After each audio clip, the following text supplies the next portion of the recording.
What's going on, everyone? This is Sheets, and this is going to be video 2 of the UFC video series for this week. Uh, Here we're going to do our contrarian betting breakdown, which is uh, much different than everything else that we do. We did our original DFS breakdown yesterday. We're going to do a full lineup construction video later today or tomorrow, where we go over the process of how to actually win this 100,000, hopefully, on DraftKings. We chopped the big tournament last weekend for 53,000, so we're riding high off of that process. But the betting breakdown is a lot different. Okay, the betting breakdown is also a lot different than most UFC MMA betting breakdowns. What we are not attempting to do here is figure out what's the most likely thing to happen. Okay, that's what most of the betting breakdowns do out there, and some of them also do some job of at least trying to figure out what might be a good price for what they think is going to happen. But both of those processes don't particularly interest me for different reasons. Number one, figuring out what's the most likely thing to happen doesn't really help at all. Okay, because we're betting and we get certain odds on certain things, and typically what we find is if you can get a consensus of people to agree on what's the most likely thing to happen, it's probably going to end up being overvalued anyway. Okay. So those are usually the things you don't want to bet. So to try to figure out what's the most likely thing to happen is kind of just spinning your wheels. The other thing, which is also difficult to do for different reasons, is trying to actually find value in the odds that are posted. Okay. It's just an extremely difficult thing to do. You have a very liquid market, which is being pumped up by millions and millions of dollars across the country. To be able to think that you can actually outthink or outanalyze the entire public in a sport where you have a decent amount of vig on both sides, and a big spread of vig, boy, that's really asking for trouble, I think. Okay, but what you can do, I think, is a combination of those two things. So we can figure out, okay, what most people are thinking is going to happen. All right, and UFC is a sport specifically tailored to that in the betting community, because even though the sport is ripe with chaos, you have two people just be thrown in the middle to strategy whatever, but they'll end up just going to kill each other. You have so much chaos, and yet us being human beings that love to tell stories just get into this mode of figuring out exactly what's going to happen amidst this chaos. And throughout the course of the week, one take follows another, and you end up usually with a nice binary outcome where the public really believes that either A wins if this happens or B wins if that happens. Okay, and as we just kind of discussed, whenever you have that type of story that's really easy to tell, I'm not saying it's not going to happen, but it's certainly going to be overvalued. Okay, so I mean, technically, if there were no VIG, you could actually just identify that which is the most likely thing to happen according to the public and straight up fade that and bet anything else. Okay, now again, it's not even that easy because you're going to have VIG and that type of stuff to overcome.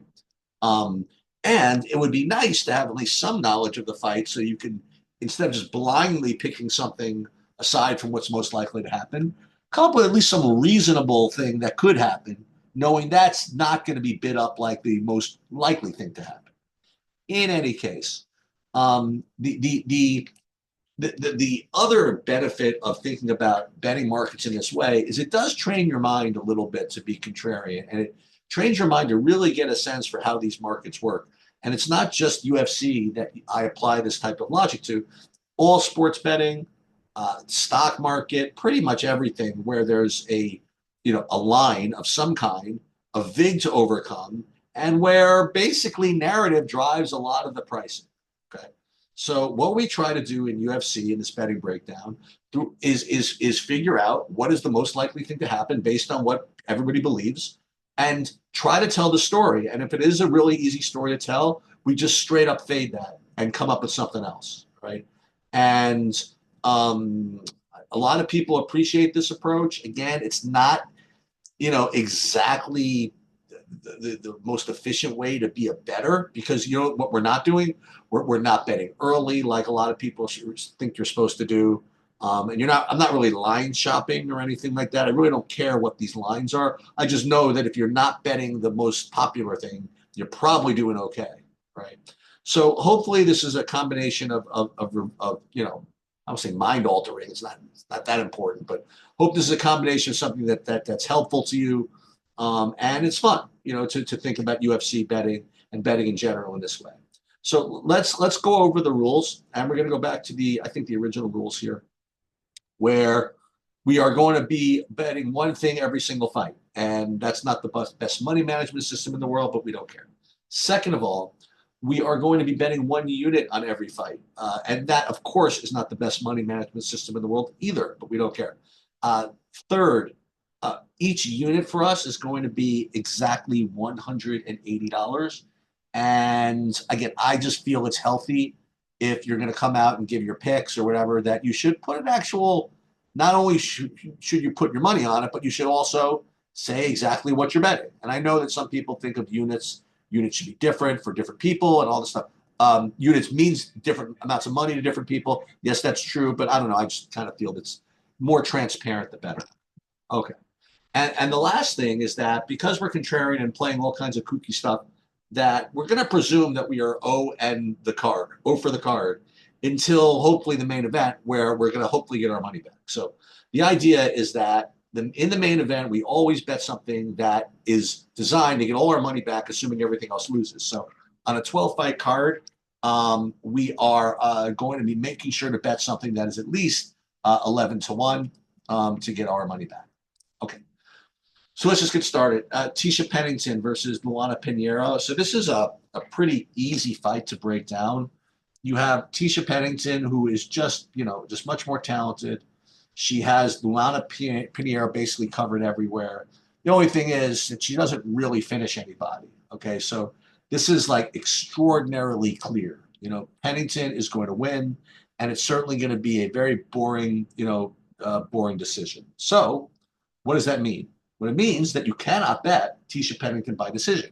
The easiest story to tell is that which is the most overvalued. So there are only two things you can really do here. One is you could play Pinheiro, okay, plus the 260, or you could go really nuts and play Tisha Pennington by finish, right? And I think either of them are okay here. Now, again, Pennington has not really finished anybody, so that kind of violates my rule of not betting someone to do something they really haven't done before. So we're just going to go and play Pinheiro plus the 260 for 180. Now, again, we'll fire this up in the bet slips, but we're not going to actually be able to put it in, I don't think, until we log off, because DraftKings does not like Zoom at all. All right. Hyun-Sung Park versus Carlos Hernandez. So this one is sort of interesting because you are seeing some love on both sides of this. Okay. Hyun-Sung Park, it's clear people are saying it's the more aggressive fighter, but Carlos Hernandez, he's a dog, he'll fight for your money and all that stuff. So you are getting a little bit of love on the Carlos Hernandez side. So it's a very tricky fight to be contrarian because people are kind of going both ways. But the one variation, which I have not seen anybody come up with yet or play, is the Hernandez by inside the distance line. Okay, if anybody's going to finish, it's going to be Park, and if Hernandez wins, it's going to be a boring, grinding based decision. So what we're going to do is we are going to play Hernandez inside the distance. So let's see, Hernandez winning method. Hernandez by TKO or submission plus 750 for 180. Okay. And again, if you haven't logged off already, this is what you got to get used to. You got to get used to playing that which feels a little bit bizarre sometimes. Okay, Denise Gomes versus Elise Reed. All right, so Denise Gomes is minus 600, and I hear a little bit that maybe it's too wide, but she does have the advantage everywhere. She's certainly the more aggressive fighter. Okay. the only thing you could really do to be contrarian, okay, you could play Denise Gomes by decision, all right, if you want, or I mean, if you really want to like close your eyes, you could play like Elise Reed by sub or something like that. But I don't think there's anything really great to play here. But we do have to do something uh just to follow our rules. So we'll just play Denise Gomes by decision. So let's see. Denise Gomes, winning method by decision. It's minus 115. It's no bargain here. Boy, look at some of these lines. Denise Gomes by sub is plus 500. Even by TKO is plus 250. Both of those are really, really good lines. Okay, so I'm going to be betting Denise Gomes by decision, but it's really not the greatest, especially for to be contrarian here. So, but we're going to put this in by decision, Denise Gomes. Again, not the best fight for our purposes. Luana Santos versus Tiamera Lisboa. So Luana Santos, in her last fight, she came in on short notice and she got dusted. Well, dusted. She got beat up pretty good as a big favorite against Casey O'Neill. And I'm getting like all kinds of kind of, Lisboa love here. But I don't know. In the last couple of days, there's been more Santos stuff coming in. So this, unfortunately, is another fight where there's really no consensus to kind of fade here. So in the absence of that, I guess we're just going to have to just play the underdog. Again, last week we kind of changed the rules and said we only had to identify fights where we know we could be contrarian. Just wanted to go back to this to at least to get the process of talking through these fights, but there really is nothing to do here. I mean, so I'm just playing the underdog here for no reason. All right. Okay, so this one, Yadier Devalier versus Connor Matthews. It's like nobody's learned their lesson, I guess. So this is what you're getting. So Devalier is not great, but he's probably got Connor Matthews covered everywhere. And, Connor Matthews, he had a really good run in the contender series. And then in the last couple of fights, he got, he just got beat in the first round. So people are just, I think they're playing Devalier just for no reason. You know what I mean? Like he's minus 575. And they're like, well, I'm sure he's going to take care of business and take care of Connor Matthews. And Connor Matthews stinks and all this stuff. Now, I don't know about any of this. I mean, if you take, that's kind of hard to say, but if you take out Connor Matthews' last two fights, I mean, he looks really, really good. So I don't know. I really haven't seen the case made for Connor Matthews. So we're going to have to show him some love here and play him plus the 425. I almost, I'll tell you what I really want to do. Boy, this is really asking for it. Okay, so you want to do this? Let's, oh my God, we're doing well in the soccer. Let's pull this up. I would love to play Connor Matthews by sub. That's what I would like to do, or by finish. So let's just take a look at some of his results and let's just see how he wins his fights, if at all. Decision, sub, decision, sub, sub. It's got a bunch of these subs. Now listen, he hasn't been fighting anybody great, but well, I don't know about any of this. So you know what? I mean, Connor Matthews by sub is plus 1,800. All right, screw it. Oh, we're going to play for 180.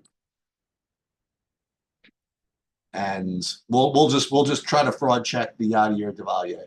We'll see what happens. Okay, moving on. We have Jared Gordon versus Thiago Moises.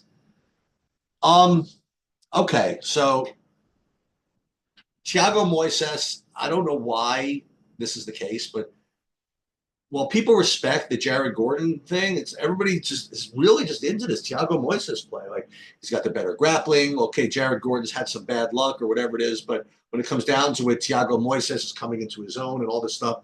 The only thing I'm seeing is that Jared Gordon, if he does win, I mean, maybe he can win on volume. So the one thing that I have not seen, which I think is very live here, is, I mean, Jared Gordon, man, he's had a tough freaking life, and he's had some tough decisions.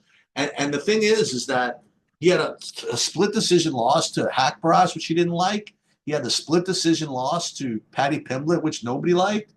So I don't know if Jared Gordon can get the volume going. I mean, how about Jared Gordon inside the distance? I mean, let's go.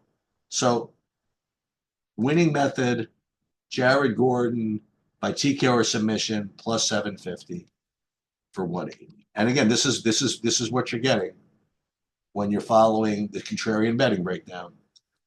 All right. Gabe Green versus Mateus Camillo. So there's this whole narrative about Mateus Camillo. He beat a guy who basically demanded a shot to fight for a UFC contract. So Camillo was kind of like that villain in that situation. And he's fighting Gabe Green, and Gabe Green is off like a year and a half after really costing me a lot of money. Now, again, it's not all about me, right? But I needed him to beat Brian Battle for a whole ton of money, and he came right after him and got countered and knocked out in like 15 seconds. Okay.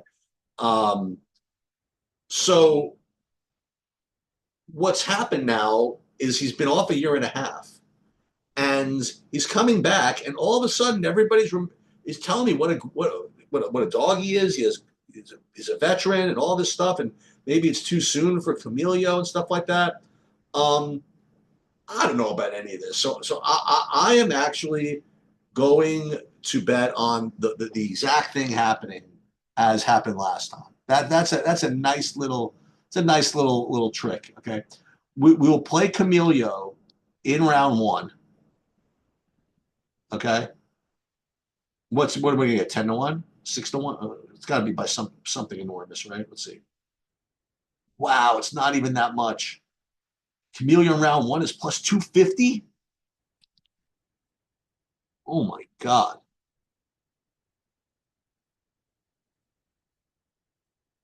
Oh my, it's so stupid. It just kind of has to work. Okay, Camillo round one for 180. That's fine. Is anybody really doing this? There's no way anybody's doing this. All right. Mel Costa versus Julian Erosa. So while everybody seems to respect the Erosa side, no one's actually is picking it, because Costa is much more active, and he's been putting on really, really good performances. So the one thing they are saying is that if Erosa wins, he's very live for a finish. So what I think is probably live are two things. One, you could play Erosa by decision, and that's like really kind of off the wall, or you could play Costa inside the distance. So I think we're going to do is we're going to just see which of those kind of is like pays more, and we'll see. So let's see. Erosa by decision is plus 500. That's boy, oh boy, that's pretty strong. And no one's doing this, right? Oh my God, Erosa inside the distance is so. How is this possible?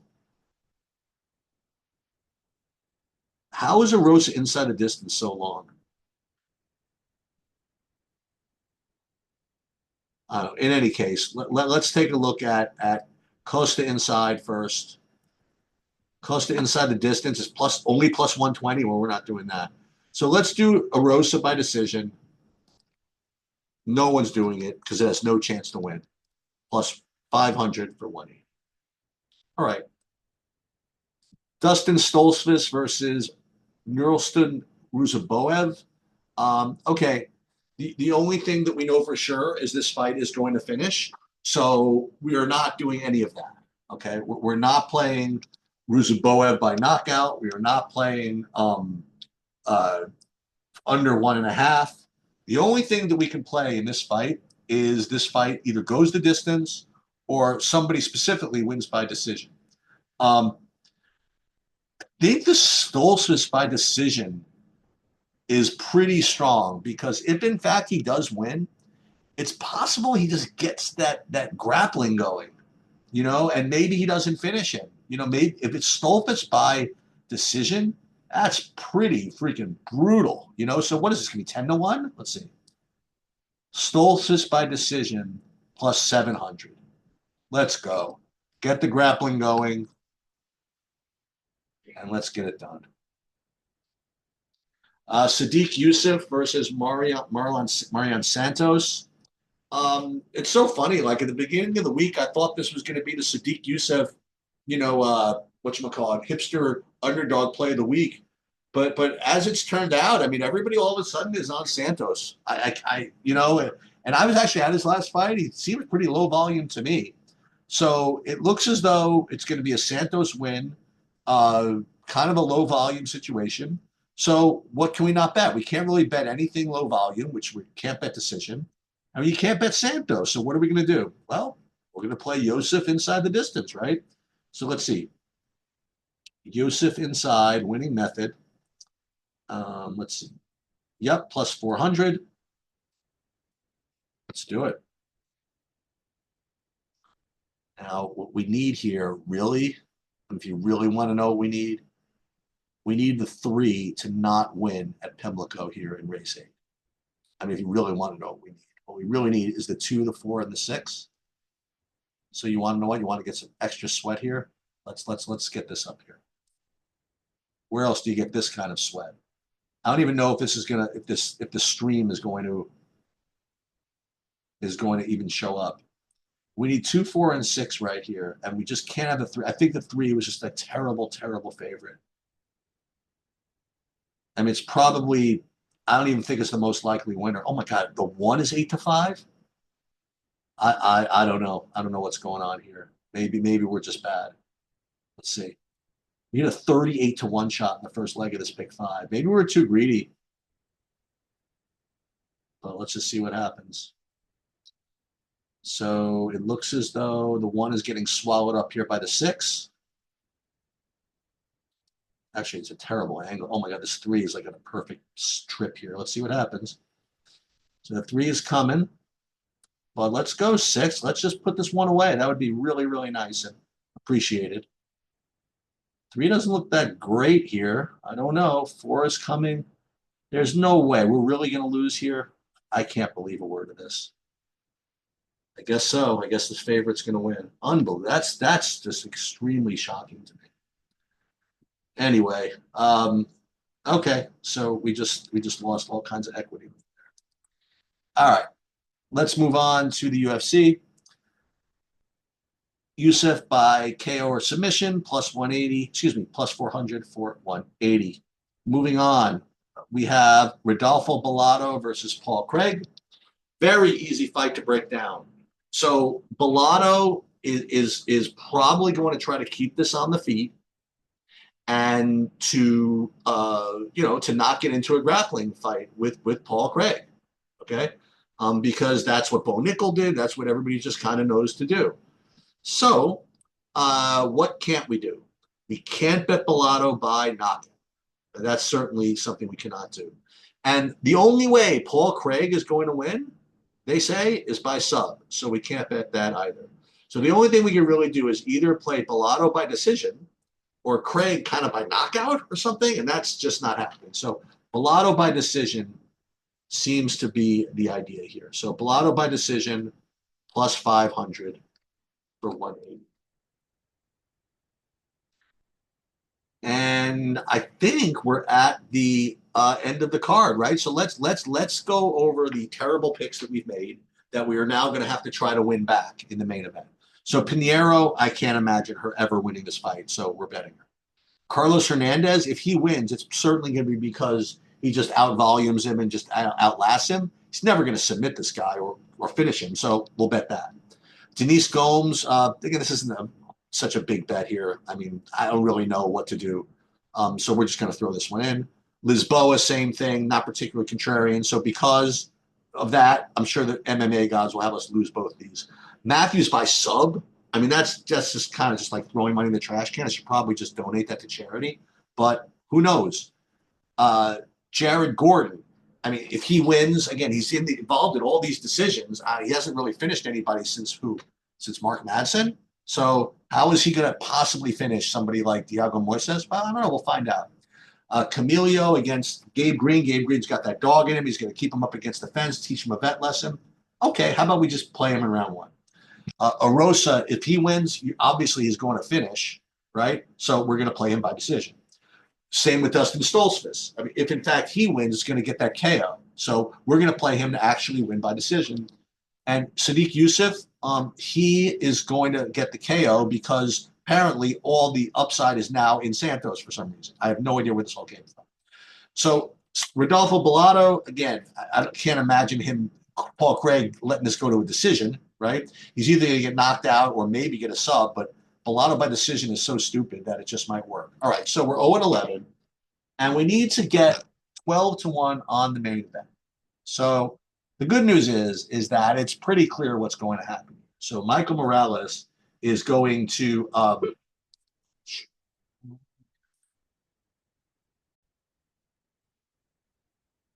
so I mean it's pretty clear what's going to happen here in the main event.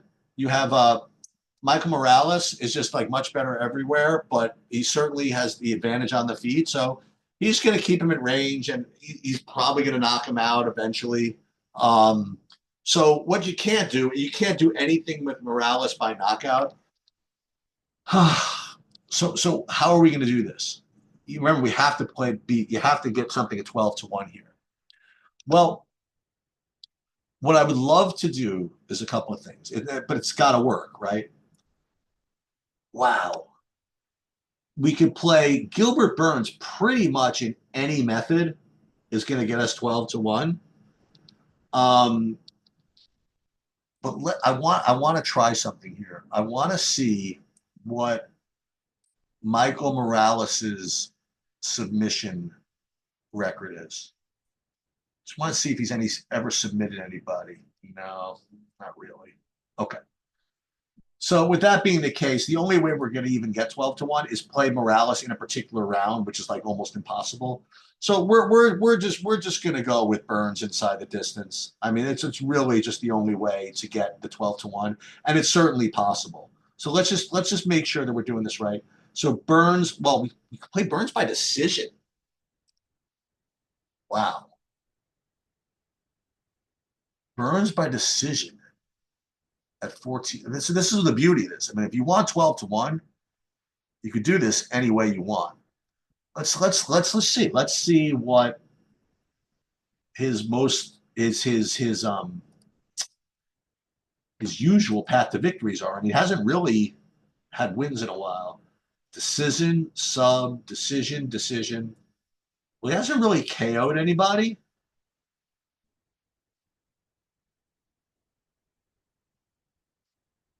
You know what? Screw it. We will take Gilbert Burns by sub for 180. And this is the way we go 0-12. But at least we're being contrarian. At least we're not doing that which is the most popular. At least we're doing that which we know is overvalued. And again, if you can continue to train your mind to think this way, and this is going to seem kind of weird, even if we donate a little bit of money playing this way, in the long run, it really it helps you think about the markets in a more efficient way. Let's see if we can do this. We can't. There's no way it's going to allow us to bet this until I log off, but you'll have to trust me that we're doing it. Okay, that's it, everybody. I hopefully look for the lineup construction video, which is certainly a lot more intelligent than this. But that's it. Good luck.